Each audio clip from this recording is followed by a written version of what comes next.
Welcome to Hope Through Hard Stuff, a podcast from Winning at Home. Please welcome your host, speaker, and award-winning author, Steve Norman. Welcome back to Hope Through Hard Stuff. I'm honored to have as our guest today, Vonnie Woodrick. She is an author of the book, I Understand, Pain, Love, and Healing After Suicide. She's a life coach. She's an advocate. She's a podcast host. Vonnie, thanks so much for your time and your willingness to join us today. I'm so excited to be here and to chat and to learn more about hope through the hard stuff. Thank you so much. Vonnie, being somebody who is well-versed in the topic of mental health and somebody who's an advocate for suicide type issues is not a club that anybody ever asks to be in. Would you mind telling our listeners about your story and how you came to be passionate about this particular issue? Yeah, my nonprofit organization, I Understand, Love Heals, started from my lived experience living through the death of my husband. He suffered from anxiety and depression, and he was fourth generation suicide. So when he died, I have three kids, but at the time they were 5, 12, and 15. How do you talk to a 5-year-old about suicide? So going through the grief, the pain, the comments, the guilt, everything that comes with a suicide loss, it wasn't making sense to me. I felt so much judgment. I felt so much stigma. And like, how do I change this? So I changed it simply by, in my way, celebrating by making t-shirts that said, I understand, love heals, simply to evoke conversation. What does that mean? And to show others that we're judgment and stigma free. To date, we have given over 15,000 shirts throughout the country away. We have a Wear, Care, Share campaign. So anybody that's listening right now that would like one, we have donors that donate so we can provide to anyone. So that's how we got started, by my lived experience and simply by giving away t-shirts.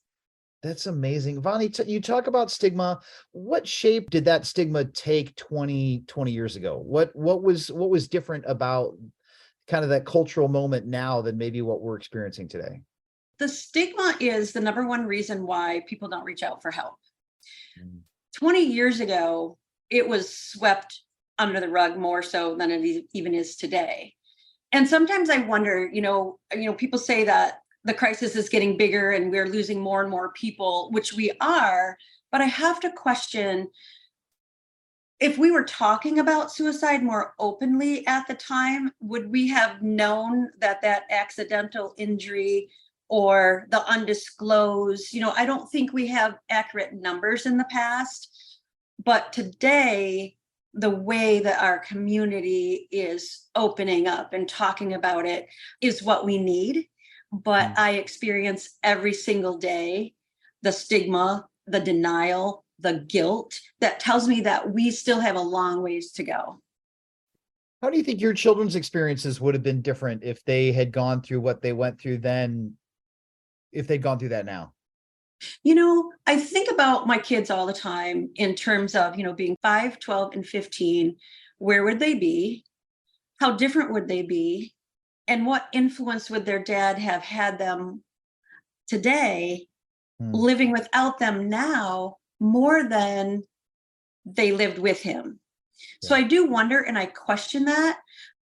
I think that it may have been easier to understand, easier to swallow, but through my work and my passion, I'm changing that. And I don't want anybody to feel the guilt. I don't want anybody to feel the stigma. And simply by talking about it, updating and changing the narratives and the views surrounding suicide, we can do that. And in turn, because that stigma is the number one reason people don't reach out, reduce it so people will reach out. Vonnie, you talked on your website about how some of your advocacy includes even wanting to change the actual words that we use when we talk about suicide. Explain that to us a little bit more. Yeah. One of the most difficult things for me, helping my children, being a widowed parent, was how do we talk about it? I would be at an event with my daughter, who was just 5 or 6 at the time, and the people that would come up and say, why would your husband do that to you and your family? And the number one question asked after a suicide loss is, how did he do it? Now that brings me back to my own PTSD that I struggled with. How do you take that darkness out? How did he kill himself, or your husband killed himself? That's dark and that's scary. The word commit, up until 1964, suicide was considered a crime. That is where the word commit comes in. So I have this passion to change the narratives and the definition of suicide from one who intentionally kills themselves to an effect of a mental, brain health illness, or pain. Pain is the common denominator of all suicides. I add brain into that because brain is the organ that is not functioning properly. So then I asked that question. I asked 3 questions. Why is the brain the only organ in our body that is judged and stigmatized when it fails? Why do we talk more about the illness than we do the act? And if my husband didn't choose his illness, because it clearly is an illness, how could he choose his death? So all of that leads to the answer to that question of let's update the narratives and the definition to the effect of a mental brain health illness or pain. And the reason I add pain in there is because over 54% of those that die by suicide do not have a diagnosed mental health, brain health illness. So then where's that pain coming from that's causing suicidal thoughts and suicidal actions? So the pain is from bullying, isolation, financial devastation, guilt, so many other things that aren't necessarily classified as a mental health illness. Sounds like you're just have made some really fascinating discoveries, and that nuance is really helpful. How are you finding that narrative or those nuances simply in language and verbiage helping families who have been affected by suicide and mental illness? How is this new conversation helping them heal? I feel, and I lead support groups for teenagers and for adults for after loss. And I think that the biggest thing, and I have witnessed the change in their body because it removes guilt. It removes the guilt of what didn't I see? What didn't I do? How could I have prevented this? I don't look at this as my husband chose to end his life. I look at it as the illness is an effect of an illness, and the illness won, the illness took over. And we can accept that with all other illnesses. We can accept it with heart disease, with cancer. The interesting thing to me is that somebody going through cancer can choose not to go through any treatment, can choose that they don't want to go through that. They just want to die peacefully. But that's not considered a suicide, even though they're choosing to not get help and get support and get medication. Same with heart disease. We can eat many, many things that clog our arteries, but that's a contribution to our health. So it's the same thing with a mental health. We need to talk about it, and we need to get help and support for whatever it is that we're dealing with, especially that pain, because the common denominator of all suicides is pain of some sort. Talk to me a little bit about the support groups. How many do you do? Who is in them? How often do they run? What shape do those take? Yeah, so our support group is the 3rd Wednesday of every month in Grand Rapids, Michigan at Celebration Cinema North. And we have a big group every week. Every month. So we meet the 3rd Wednesday of every month. Sometimes it's really hard to go because you think about the heaviness that can be in that room. But I promise you, when you walk out, you will be lifted, you'll be supported, you will no longer feel alone. Many, many other people will feel the same way that you did, but they don't know how to articulate it. There's so many dynamics involved. Although each one of our stories is so different, we all feel the same way after a suicide loss. So being able to help them simply through understanding where their loved one was at, what they were dealing with. I think a lot of times, I always say, let's talk about how they lived rather than instead of how they died. And yes, we want to remember the good times and the fun times we had, but also how did they live? Did they have an addiction? Did they have pain that was not being dealt with? Did they have bipolar? Because if we talk honestly and openly about the illnesses or pain that they're living with, we can see that their struggle, they didn't really want to die. They wanted their pain to end. Yeah. Yeah. And who is that group for? Is it for people who have lost family members to suicide, or is it or just other people in the community? Yeah. So the support group is basically for those that have lost a loved one to suicide. But it's interesting because we also have people join us that have attempted suicide. And the reason that they do that is because they want to hear about the other family members and how they feel after. And that gives them hope not to, try to get rid of those thoughts. But it also allows the family members and the people that are at the support group an opportunity to hear where that mind goes and where that person goes prior to an attempt. Okay. And what do your kids who are older now, like, what do they think about your work? Are they actively involved, or is it just the kind of part of their story that they can tap if they need to encourage somebody else?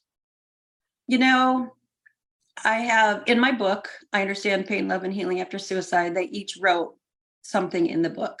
Okay. And if any parent that has lost a spouse that needs to hear the words of a children after this was written 18 years after the loss, I highly recommend reading it because, my youngest daughter, she's very, very articulate in the sense of, I don't know, and she was the 5-year-old, I don't know my life any different.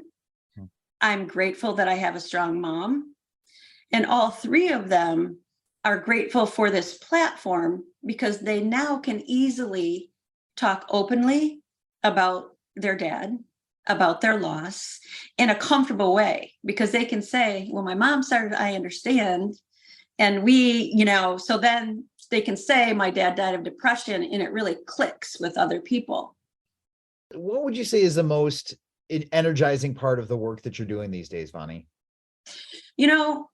I am so grateful every single day. I feel like it's a very, very bittersweet place to be because I had to lose my husband to get to where I'm at today. And that's where I say, I didn't know that I could write a book. I didn't know that myself could become a podcast host, that I would actually have a publisher that's interested in my book. And I have 3 other books coming out. That is what is the most amazing thing to me, is that, wow, when people will say everything happens for a reason, right? And I would hate that. Everything happens for a reason. Why? What is the reason that my kids have to grow up without their dad? Okay. What are the reasons of the pain and the grief? But now, 20 years later, I see the reason. It took us a while to get there, but it also allowed me to feel my husband with me every day. And I know that there's divine intervention. I know that everything happens for a reason. Sometimes it just takes us a while to get there. Yeah.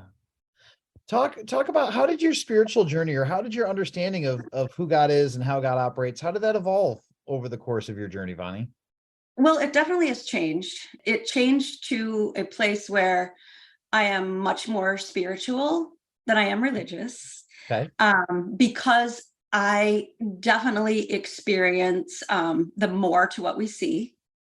I know that I am surrounded by a God, and I feel like I have to be very religious, spiritual, neutral, because so many people come to us that aren't Christians. They may be Buddhists, they may be atheists, and I don't want to ever turn anyone away. And to me, it's all about, who's your higher power? Okay. Who are you giving gratitude to? Who are you thanking? Who are you recognizing?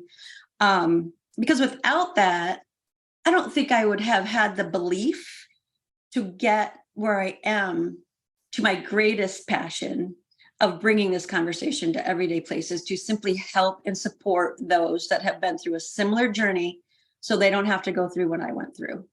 Yeah, That's so good. Thank you, Vonnie. What have been some of the challenges of the work as it has continued to advance and evolve? Yeah. The challenges have been definitely talking about it. It can become very emotional. I have been on podcasts, I've been on TV where I cry. I get emotional because it's such an emotional topic, and it's such a misunderstood topic. But what I found for me is if somebody doesn't agree with me, if somebody doesn't challenge me, it drives me more. It drives me more to get to a better way of explaining my beliefs, explaining why and the importance of the change needed to reduce that stigma and judgment to save lives. That's good. So where has been the resistance? Like when you say people don't agree with you, I can't imagine anybody pushing back, because it seems like what you're doing is good and it's pretty straightforward. Yeah, unfortunately, I think that sometimes religion can actually add to the stigma, because one of the most commonly statements made to me after my husband's loss was, your husband went to hell for killing himself. And that comes from the church. That's coming from a place of trust. And there have been ministers and preachers that have actually said in a memorial service that your child went to hell for killing himself. And that was as early as 3 years ago. So that is one of the most difficult things for me. And so we did and I had questions about it. And I have actually my acquisition editor for my book is a religious expert, and he teaches religion. And I went to him and I said, what do I do with this? And he said, Vonnie, people can take a thread out of the Bible and make it a blanket. Mm. And so they're taking, and he said, anybody who makes those comments to you, you run away from them because they're not true. But we have a really great, on our YouTube channel, we do have a video that was our religion and mental health discussion. And it was an excellent panel and discussion that I would highly recommend anybody that is questioning that about their loved one, that they went to hell for killing themselves. Even the way that it sounds when you say it is just so outdated. But I would highly recommend watching that and listening to that. Okay. Who were some of the people that you had as be a part of that conversation? Okay. So my acquisition editor is Trevor Thompson. And okay. You can read all of the bios on there. Again, he works for Erdman Publishing, which is a Christian-based publishing agency. I'm so honored to have Dr. Eric Atchis, psychiatrist he was with Helena Boss Children's Hospital, Pine Rest, Michigan State University College of Human Medicine. He is on our board, and he is now a psychiatrist at Western Michigan University, leading a whole bunch of things. So look that up. Not a very articulate way to describe these three and very, very intelligent men that I have. And then I also had a minister who was also on our board, Martin. They're all truly Christian based. Yeah. And they agree with where I'm at and what I'm saying. And I had nothing but gratitude for that panel. And like I said just a few minutes ago, of three of the most intelligent men that I've ever met. That's great. Well, thank you so much for creating a forum for people to be able to talk about mental health and faith in the same space, because I don't think that often I don't think it happens nearly often enough. So I appreciate you doing that. Yeah. It was definitely something that I was like, this is going to be so out of my league, bridging the gap between mental health and religion, but we did it. And it really is a great listen. That's great. Well, we'll have to, and that's, what's the name of your website if people want to go and check that out? Yep. It's on our YouTube channel. Okay. So I Understand Love Heals. Perfect. Great. Vonnie, tell us a little bit more about it. So the book is already out, but you have more books that are coming out. How can people read more of your materials and find out more about what you're doing? Yeah, well, YouTube channel is always good. We have a lot of videos on YouTube. Our website is IUnderstandLoveHeals.org.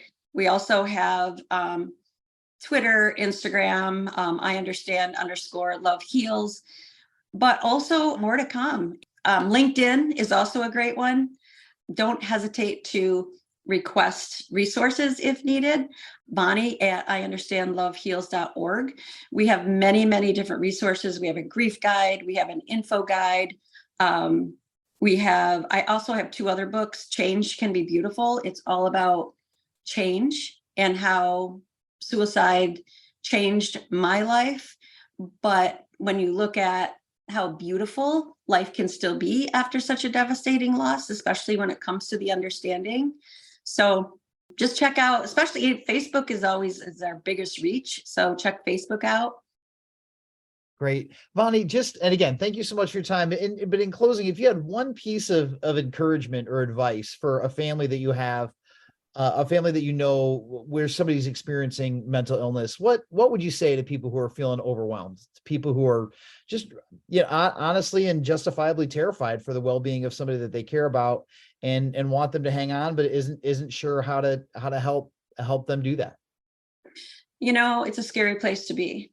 And the best advice that I can give you is be the one for someone. And I'll use the acronym of ONE.